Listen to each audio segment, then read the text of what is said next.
Hey there, it's your boy Foxy, back for more relationship stories. Update. Cousin, 20 female, who lives with my wife, 34 female, and I, 34 male, disappeared and told her sister, 33 female, that I tried to shoot my shot with her. I didn't. We are confused and worried about her. Original post. This is slightly long, but I think it's helpful to give the background to understand the current situation. 2 years ago, my cousin Bex got into a college that is close to where my wife and I live. Due to COVID, she had the option to be virtual, which she chose during her freshman year, but last year she was in person. After doing virtual her first year, Bex felt anxiety about finding a roommate and living in the dorms. My wife and I told her that we would be happy to have her live with us. The arrangement worked out really well for all parties. Due to the age difference, I was always closer to Bex's older brother and sisters, one of them being Tori, who comes up later. It was nice to get to know Bex better. She's smart, with a sharp wit and great with our kids, 5 male and 3 female, who have loved having Aunt Bex around. She became part of our family, joining us for meals, family time, trips, errands, and so on. We let her know early on that she could either do family stuff with us or not. If she just wants to use our house as a place to sleep, that's fine. She has chosen to be active with us. Having Bex with us has been good for Rach and I as well. Bex has always been willing to babysit the kids, letting us get out for date nights and such. The arrangement from the beginning is that Bex doesn't pay an official rent. Instead, her parents give Rach and I $400 a month to help cover stuff like food and utilities. When Bex watches the kids, we always pay her well, and this is important later.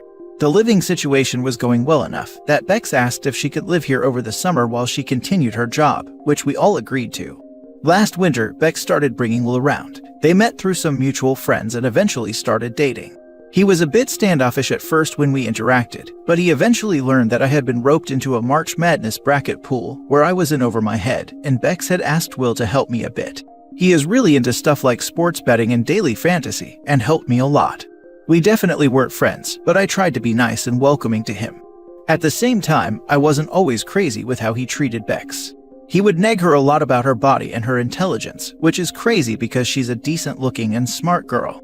This happened enough and got under Rach and my skin enough that Rach eventually called him out on it one time when he made a comment at a family gathering. Additionally, Bex would often make comments about how if she went out with friends, he would constantly be texting her and trying to get her to leave her friends and hang out with him. I also didn't like that he seemed to not really have any ambition in life. He didn't work, lived in an apartment paid for by his parents, and spent all of his time betting on sports and gaming. Now don't get me wrong, I love video games, but he would always tell people that he's making it as a professional gamer when his Twitch stream had maybe 15 people on it max. A little under a week ago, I was away for business for a night, but Rach texted me that Bex came home upset, saying that Will broke up with her. After the kids went down, Rach says she stayed up with Bex caring for her, watching old TV shows and drinking wine. I get home the next day, and that night after dinner, Bex starts telling us what happened, how Will broke up with her out of nowhere.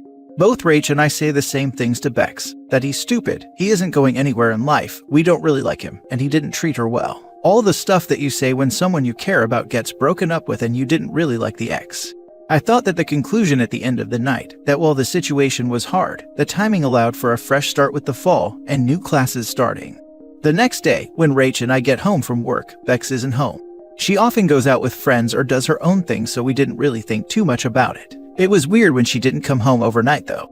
The next morning, Rach texts her, "Didn't see you come home last night. Just wanted to make sure you're okay." By that night, Bex still hadn't responded and didn't come home. We started to get worried. We called straight to voicemail. She didn't come home the next night and we started to really worry. We called and texted a few more times. The third night of Bex being gone, Tori, Bex's sister who I've always been close to, FaceTimes me. Without any greeting, she tells me she wants my side of the story. Confused, I asked her what she was talking about. She tells me that she had been texting Bex earlier in the day, and Bex told Tori about how I had tried to shoot my shot with her. After being really confused, Tori came out with Bex's story of what happened. Will had broken up with Bex over a misunderstanding. Instead of being there for her, I had lectured Bex about how terrible of a person Will is. Bex goes and talks to Will the next day. Will tells Bex that we only asked Bex to live with us so that we would have a live-in nanny who we could stick our kids with. Will tells Bex that I was probably shooting my shot with her, and that she shouldn't come back to our house, or else I will try to manipulate her into never seeing him or any of her friends again. Now let me be clear. I did not, nor would I ever, shoot my shot with Bex. My wife Rach was present for the entire conversation with Bex about Will. Rach and I have a strong marriage and partnership. This isn't just a we have a great intimate life kind of thing. We are strongly connected by shared life and goals, strong trust and communication, healthy intimate life, committed to each other and our family. Sure, we have our issues, but we have a strong marriage, and I have no desire to blow up my family or my life by shooting my shot with anyone, much less my cousin. Additionally, when we asked Bex to live with us, her babysitting was not part of the arrangement. We paid her well and always asked her, never assuming she would babysit. We hired other babysitters a number of times when Bex wasn't able or interested in caring for the kids. To illustrate, we hired a sitter once when Bex was working on a major project. She was in the house working in her room, but we hired a sitter so she knew that she could just focus on schoolwork in her room, instead of trying to do that and watch the kids for a few hours. Today is the 7th day Bex has been gone. She has been talking to Tori, who is barely talking to us, so we think that means she's physically okay. But Rach and I are obviously still worried about her. We think that Will is manipulative and sketchy. We also have other issues we are concerned about. Bex is taking classes that just started up this week. After Tori called and we got the story, Rach decided to enter Bex's room for some clues about where she went, and saw that her backpack with her school stuff was still there. Unless she went without her stuff, this means that she has missed this whole week of classes. All of Bex's stuff is still here. It's not like she suddenly moved her things out. I am sure that she wants like her clothes, jewelry, personal items, and so on. I'm nervous Will just show up at our house to collect those things. It's not like she's a renter where there's a lease and we can evict her or anything. Rach and I were supposed to go away next week for a long weekend for our anniversary where Bex was supposed to be staying with the kids. Obviously, we can't count on her to do that. The other issue is that 3 weeks ago, after she agreed to the plan, her laptop fell and broke the screen. We fronted her the money for taking care of the kids and paid $400 of what we were going to pay her to get her laptop fixed. How do we get that back, short of taking her to court? Her parents are convinced that Bex will come home any minute, and that she will do the babysitting and say they want us to be patient. We are confused by what she is doing and feel unconvinced that she'll pay us back. Just generally, I would really appreciate any advice on where to go from here. What do I say to family who heard that I came on to my cousin? Is there any repairing things with Bex? Now for the top advice before reading the update. Has Tori actually seen Bex since she left? Or are they talking exclusively through text? She disappears immediately after a nasty breakup with a sketchy partner, and the story as to why makes zero sense. Yup, I'm calling the cops. OP, please see this. I never even thought about this possibility until I read your comment. Now I'm freaked out. I hope she's okay. That was literally my first thought. The first sentence on Will read like a true crime story on YouTube. I saw more red flags on him as the story progressed. Please confirm that they've spoken on the phone or FaceTimed. The fact that she texted her sister all of this is really concerning. The fact that she didn't bring anything with her is really concerning. The fact no one has called the cops for a wellness check is incredibly concerning. Has anyone even confirmed that she is actually at this dude's house? The dude that randomly dumped her for no reason. How are people not freaking out more about this? Yeah, this is absolutely terrifying. And now for the update. First, let me say, Bex is safe now, but it was a scary ordeal. Thanks for everyone who responded and gave me a wake-up call in the last post. Bex has a habit of going out with friends and staying the night, plus she sometimes isn't the best texter, so I honestly didn't realize how serious the whole thing was until all of your comments started rolling in. Honestly, I was in shock at first with the comments. Even writing it out didn't help me see the danger that she was in. It was only after the comments started coming in and I went back and reread what I wrote that I actually saw how crazy the whole story was and how shockingly cavalier I was being about the whole thing. I'm embarrassed by my original post. When I made the post, I was embarrassingly focused on myself, my needs, my image, and what people would think of me. My selfishness didn't let me see the bigger issue of Bex's safety. The comments helped me to realize that I needed to do more to make sure Bex was safe. The first thing I did was call Tori and see if she had talked to Bex. She said she had, but it had been 2 days. I shared some of the fears I had about a harmful relationship, and I could tell that Tori was still having a hard time deciding who to believe. Despite this, she reached out, and Bex's phone went straight to voicemail. This went on for a full day of calls. Tori and I decided to call the police and request a wellness check on Bex at Will's place. The cops tried with no answer at the door, but a neighbor of Will's told the cops she had seen them packing Will's car and had not seen them for a few days. A missing persons report was created. 2 weeks after Bex's disappearance, her sister Tori called me. She told me that Bex was safe at her house and apologized for what she had said to me on the call right after Bex left. She explained that there was a whole story and that she'd like to come over with Bex the next day to speak to Rach and I. The next day, Tori and Bex drive down to our place. We all sat and eventually, Bex comes out with the story. It's long and a bit confusing. I'm not sure if we'll ever know the full story, but here are the main bullet points from Bex. Will had gotten jealous that Bex was meeting up with some friends and broke up with her. He immediately started blowing up her phone, but she ignored him the day Rach and I had talked to Bex. She went over to his place the next day to get her stuff and tell him off, but he started crying, said he was sorry, and that he had this big romantic surprise for her. He wanted to take her to the Grand Canyon. Bex has always wanted to go and talks about it regularly. She decides to give Will a second chance and hops in the car with him. They swing by our house while my wife and I were at work so she can pack some things, and then they start driving. On day 2 of their romantic getaway, she talks to her sister Tori that she was back together with Will, and that it had all been a misunderstanding. She suggested that they were at Will's place, not saying that they were multiple states away. They pull into a hotel in Arizona. Bex goes and showers. While in the bathroom, Will took her phone and texted Tori all the stuff about how manipulative Rach and I are and how I tried to sleep with her. Bex comes out of the bathroom, sees Will holding her phone and questions him. They fight and he throws her phone, which breaks the screen so that it is all black. It's why no one has heard from her.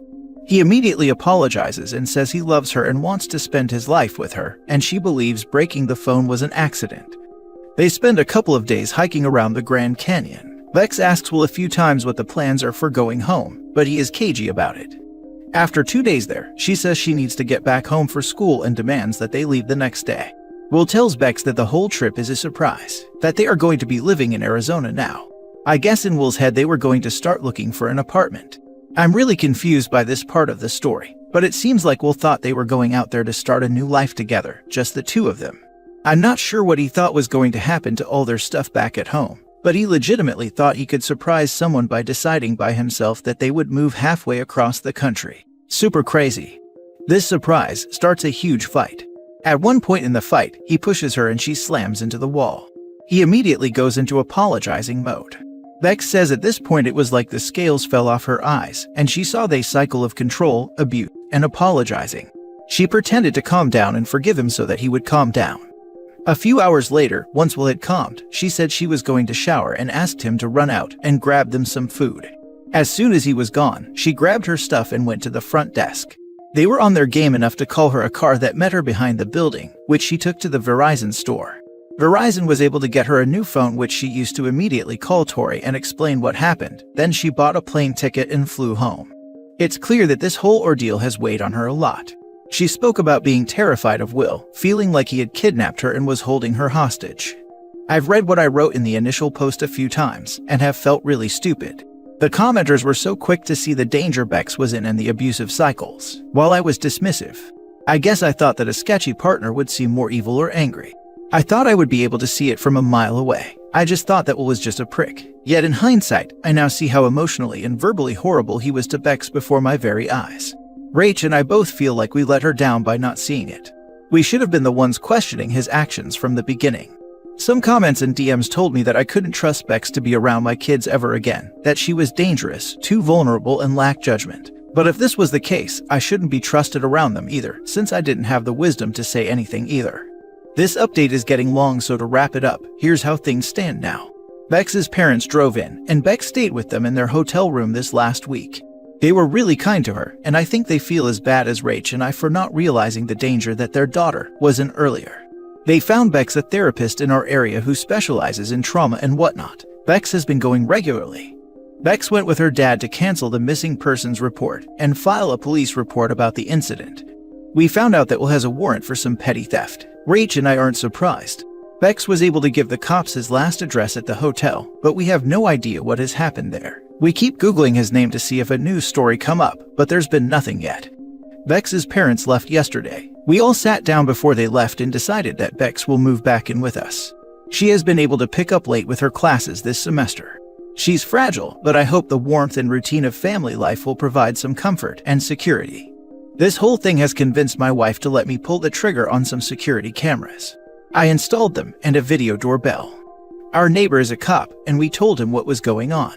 He has been kind enough to park his cruiser on the street in front of our house to be a visual in case Will tries to come around. Thanks again for everyone who commented and helped on my last post. Your comments were instrumental in helping us see the situation in a new light. Well, considering some of the stories of possessive boyfriends unaliving their girlfriends, I think OP's cousin might have emerged from this pretty lucky. Yes, as an aside, I would never go to the Grand Canyon with a jilted lover, or anywhere remote and dangerous. I was so convinced he was going to try to end her.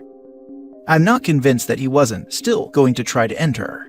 Even if she'd been perfectly amenable to living there with him at the drop of a hat, at some point she'd have done or said some innocuous thing that would probably have flipped the switch in his brain.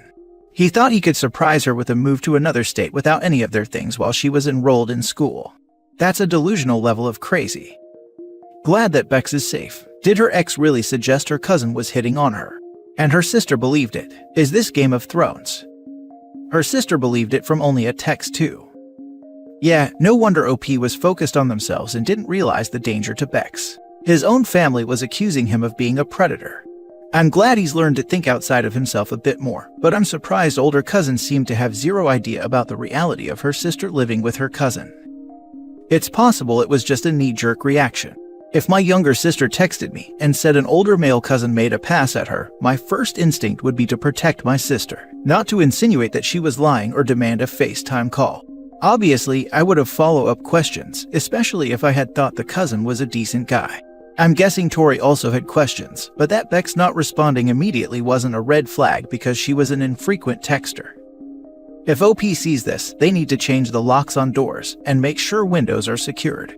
I survived a horrible relationship, and this is not over in my opinion. They also need a plan for a safe house they can get to, which the ex knows nothing about, in case he starts to stalk them.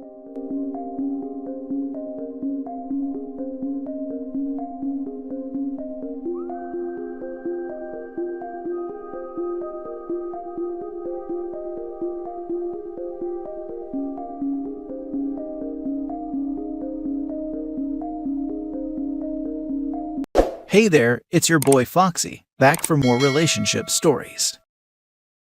Girlfriend of 6 years left me. Original post. As the title says, girlfriend of 6 years left me for someone she only met online and never met in real life. She took everything from our joint wedding account, while I'm busting myself off working 12-hour shifts for the past year to get her dream wedding. Yes, even during this pandemic. Believe it or not, she met the guy playing a mobile dance sort of game, and suddenly told me she feels an instant connection and chemistry that we never had. Can't do anything about the account as it's a joint account, and both parties can withdraw with no problem. I'm in a city far away from home, working for a job I don't enjoy, for something that's never gonna happen. I'm just lost. I don't even know what to do anymore. Thanks for reading, strangers. Sorry I took your time. Now for the top advice before reading the updates. That's terrible. I'm so sorry. Well, in case she comes running back when it doesn't work out, get her name off the lease, change your bank account or paycheck deposit, and anything else you share. Best of luck. Looks like she saved you the hassle of a divorce attorney. I closed the account. We have not been living together since September 2019 due to me moving for work. Went back monthly just so that she wouldn't feel lonely or anything. Doesn't have the heart to tell my parents about this yet, or even how to start, as they really love my ex and thought we end up together. Not to mention my mom has a heart condition. I'm just staring at the phone, reading messages and deleting photos. That sickening feeling in your heart. You didn't do anything wrong. She flaked out and didn't hold true to the commitment. You should confide in them. You'll feel better. They loved her because you did. They were happy because you were. Don't be embarrassed or ashamed. This is on her, not you. Call her out on her nonsense. You know what hurts? I feel like I lost to someone. Like I'm racking my brains if I'm at fault in a way. I mean, how could one just leave a 6-year relationship for someone they met only in a game, and never in real life? Am I that bad of a boyfriend that another dude with a phone can easily do this? I will tell my parents, it's just I needed time to process this. At the same time, I need to choose my words carefully. They know her parents, so I want it to end here, not wanting it to be blown out of proportion. It would still be hard to explain the money thing, I guess, me being foolish enough to get a joint account. Foolish enough to trust. It's okay, man.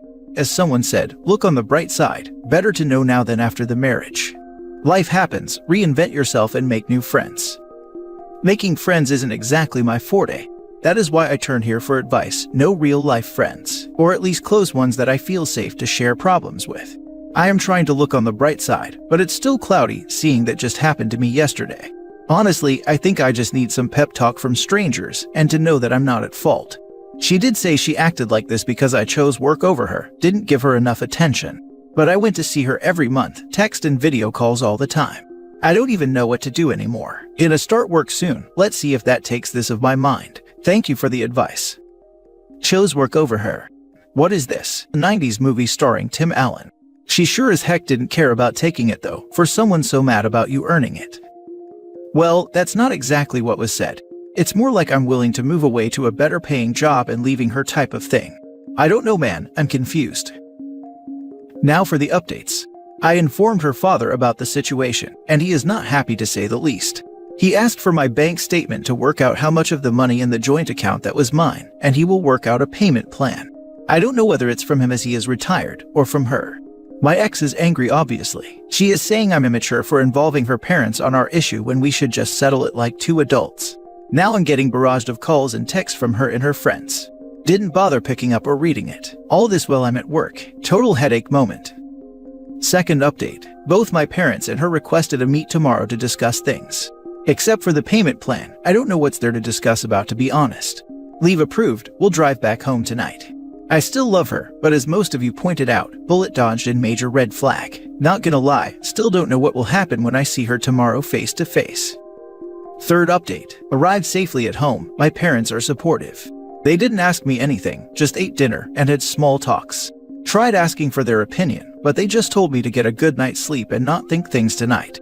I don't know if I'm capable of not thinking things tonight, especially when I'm drawing a blank on what to say or how to act.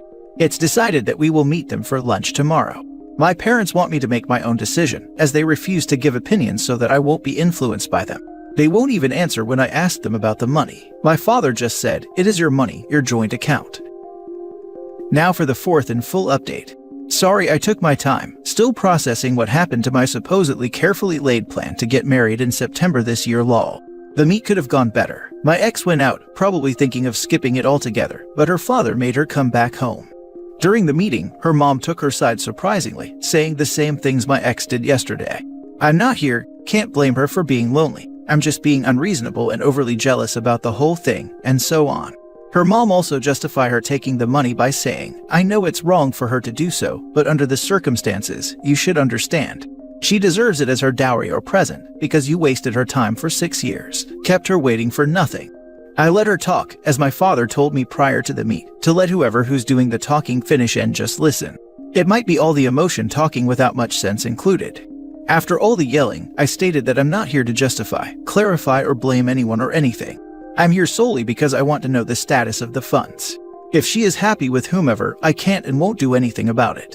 She interjected and says she is better without me at this point, and I won't survive without her for long, and she goes on and on. I just told her that even if I don't, it is none of her concern anymore. I gave my bank statements to her father, who remained silent during the mom's outburst, verified that from about a total of $6,200, my contribution was $4,800. My ex immediately claimed I edited the figure, while her mom has what appeared to me as a genuine surprised face. My ex claims I'm good with a computer, hence able to doctor the bank statement. As proof, I ask her father for his phone, log into the bank where my salary is credited every month, and proceeded to show the deduction made every month coincide with the joint account receiving the transfer. Can only show previous 12 months, any further than that needs to be done at the bank counter. I can't log into the joint account as I closed it. My mistake, I know, so I offered to go to the bank to get another copy of the statements. But her father decided that this was proof enough and gave me $3,000 that my ex didn't spend through direct transfer, and another $1,000 cash, out of their collective pocket I guess, didn't ask. He said the balance of $800 and change will be paid in the next 2 months. Her father asked me to send an email to him as proof I acknowledged that I received the total amount of $4,000 and the balance arrangement, which I did. I apologized to her parents for any perceived wrong I did, and any inconvenience caused by me for the duration of our relationship. My father asked me to say this, and we left. My parents didn't say anything during the meet, as they informed me that they are there to keep me level-headed during the meet, and won't interfere in any way. Then found out about this from my father a few hours after we got home. Her father called my father. They had a professional relationship prior to their retirement and a cordial one afterwards. Apparently, she told her parents she only took a total of $2,000 from the account and left the balance still in it. That's the whole reason her father asked for my bank statements, and he didn't believe me, presumably. And her mother's outburst, they thought I accused her and overreacted, and made up accusations about the cheating because of jealousy. That it's a ridiculous story I made up about how could she, my ex, fall in love with someone she never met, is one of the yarns she spun to her side. I didn't feel the need to show any screenshot to them or anyone, as I still deemed it as private. Besides, to me, it's over and done with. I kept screenshots just in case. Now for the new update. Welp, she admitted that she was wrong and wants to start over. Just thought you guys would appreciate that she dared to text me using her mom's phone to do this. To everyone who read this, I sincerely thank you. As I read all of your comments and your advice, I thought about what to say, how to act. But truthfully, I don't know what to do even till the moment of the meet. Currently, I'm just sitting by myself. I feel nothing. No satisfaction, no longing or anything. I feel like I'm just here. I know I still love her. I know I will still miss her after a while. This feeling for her for the past 6 years will not go away anytime soon. I won't get back with her because, as some of you helped me rationalize, that even if we got back together, whatever happens after this, whether it's really her fault or not, I will doubt her first. And that doubt won't go away. Once again, guys, thank you. I apologize if the whole thing is too long and for taking your time. Again, I can't thank you people enough, so thank you so much. To people dealing with wild situations, OP kept his mouth shut, provided receipts, and let the ex dig herself into a deeper and deeper hole. You want to scream and rage, but sometimes just letting the other person out themselves creates a much better resolution than getting down in the mud with them. I'd just like to add, this advice also works for anyone dealing with civil or family court. Let the other person tell lies to the judge, let them fabricate a story. Do not say a word until it is your turn to speak. When it's your turn, don't tell an elaborate version of the story. Stick to the facts, don't say the other person is lying, the judge will already know. Show them your evidence, and make your speech as exact and concise as possible. Right, people seriously underestimate the value of sticking to facts and providing proof. You get caught up in the emotions of it, and it's easy to start talking over the other person, or calling them a liar. It's too easy to do. It takes practice to calmly deal with these situations. Almost $5K. Damn right I'd want that back. It could have been $500 and I would want it back. My ex and I dated for 6 years, talked about getting married in the whole 9 yards, went ring shopping at a very nice jewelry shop owned by a family friend of ours, and got a custom-made ring for about $10,000 that was exactly to her specifications.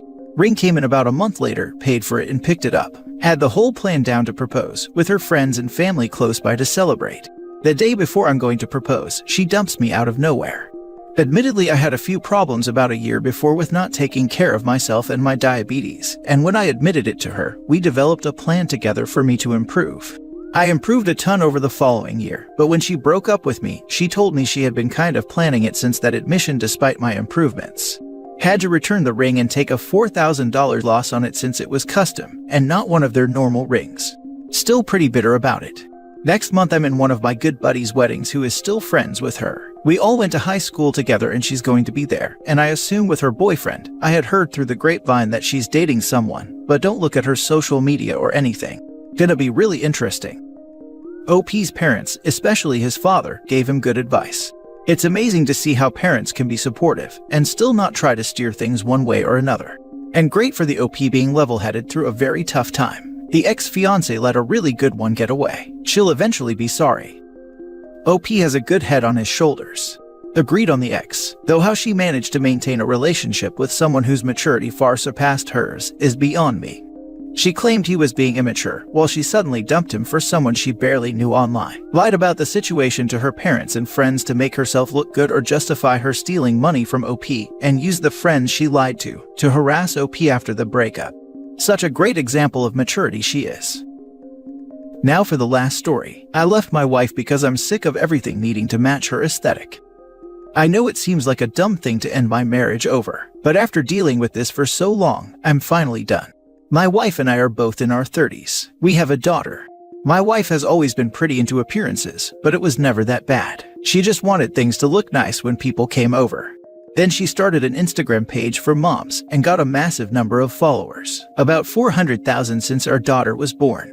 Ever since then, I feel like I don't live in a house, I live in an Instagram photo shoot. There can't be any proof that we actually live here. My wife stresses so much about things looking good that she doesn't actually enjoy the moment. She started a fight with me right after our daughter took her first steps because I had put my drink down on the table behind her and it's all she could see and how she'd need to edit it out of the video. She called me a selfish prick for putting my drink down on a coffee table to watch my daughter take her first steps. Our daughter's bedroom is just a massive beige and cream. There's barely any toys in it, which was fine while our daughter was small, but now she's getting older. My wife refuses to buy her any toys that don't match her aesthetic. My mother took my daughter to the store and let her pick out a toy. She picked out this dollhouse from this show she watches. She got all of the dolls and furniture, and my wife told her she had to keep it at my mother's house because there was no place for it at home. She absolutely had room for it. My wife is convinced I'm leaving for another woman, that I'm having an affair, etc. But I'm not. I just can't keep feeling like I live in a museum, where I can't touch or move anything. I can't even build a blanket fort with my kid, without my wife flipping out that they're decorative blankets that she had folded a special way. I'm not going to force my daughter to live in an aesthetic. Editing in, I've tried to encourage her to seek professional help, but she insists this isn't a problem and she doesn't need any therapy. Now for the comments. I would say you are not leaving her because of her addiction to her aesthetic.